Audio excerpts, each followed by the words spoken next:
Hi friends, ఈరోజు మాట్లాడుతున్న విషయం ఏంటంటే నడికూడి పిడుగురాళ్ళ యొక్క రైల్వే స్టేషన్లో కరోనా తర్వాత కొన్ని రైళ్లు సూపర్ ఫాస్ట్ ఎక్స్ప్రెస్ రైళ్లు నిలిపివేయటం అనేది ఆపేశారు. ఇక్కడ స్టాప్ పెట్టకుండా ఆపేయటం వల్ల చాలామంది ప్రజలు హైదరాబాద్ కావచ్చు లేకపోతే వివిధ నగరాలు వెళ్ళే ప్రజలు ఇబ్బందులు ఎదుర్కొంటున్నారు.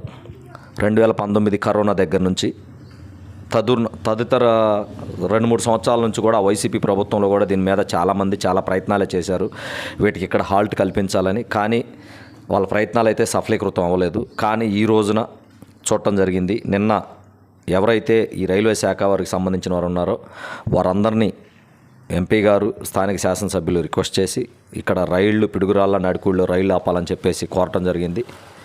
ముఖ్యంగా ఎర్రపనేని శ్రీనివాసరావు గారు గట్టి పట్టుదలతోటి ప్రయత్నం చేయటం మూలాన ఈ రోజున ఈ రైలుని ఇక్కడ ఆపటం జరుగుతుంది. అది సోషల్ మీడియాలో చూడటం జరిగింది. ఈ ప్రాంత వాసులుగా స్థానిక శాసనసభ్యులు ఎర్రపనేని శ్రీనివాసరావు గారికి మనస్ఫూర్తిగా ధన్యవాదాలు తెలుపుతున్నాము. ఎందుకంటే అది కనిపించని పెద్ద సమస్య. చాలామందికి అసలు అది సమస్యలా కనిపించదు, కానీ అది చాలా పెద్ద సమస్య.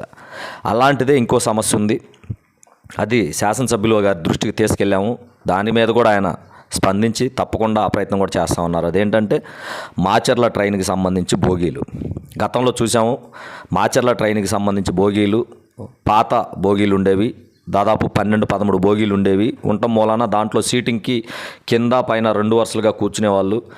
ఎక్కువ మంది ప్రయాణం చేయడానికి అవకాశం కల్పించుకునేవాళ్ళు. కానీ పాత కాలంలో ఆ బోగీల్ని మార్చేయటం జరిగింది. సిటీల్లో ఉండే మెట్రో బోగీలు వేయటం జరిగింది. అవి కూడా 6 బోగీలు మాత్రం వేయటం జరిగింది. దానివల్ల మెట్రో బోగీల్లో సీటింగ్ తక్కువగా ఉండటం మూలాన ప్రజలు నానా అవస్థలు పడుతున్నారు.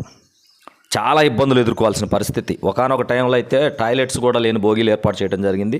దాని మీద ఈ ప్రాంతంలో ప్రజలు కొంత సోషల్ మీడియాలో విస్తృతంగా నిరసన వ్యక్తం చేసేసరికి కనీసం టాయిలెట్స్ ఉన్న బోగీలను ఏర్పాటు చేయడం జరిగింది. ఇప్పుడు జరుగుతున్న పరిస్థితులు ఆ బోగీల్ని మార్చాలని చెప్పేసి స్థానిక శాసనసభ్యులు ఎర్రపనేని శ్రీనివాసరావు గారి దృష్టికి తీసుకెళ్లడం జరిగింది. తను సోషల్ మీడియాలో ఒక నెంబర్ని పెట్టడం జరిగింది. ఆ నెంబర్కి కాల్ చేయడం జరిగింది. తను కాల్ చేసినప్పుడు రెస్పాండ్ అయ్యి తను మాట్లాడటం జరిగింది. తప్పకుండా సమస్యను పరిష్కరిస్తామని చెప్పేసి. నేను ఎక్కడ అతనికి అర్జీ ఇవ్వలేదు, డైరెక్ట్గా కలవలేదు. పబ్లిక్లో ఎవరికైనా ఏదైనా ఇబ్బందులు ఉన్నా స్థానిక ప్రజాప్రతినిధిగా నాకు తెలియపరచండి అని నెంబర్ ఇచ్చారు.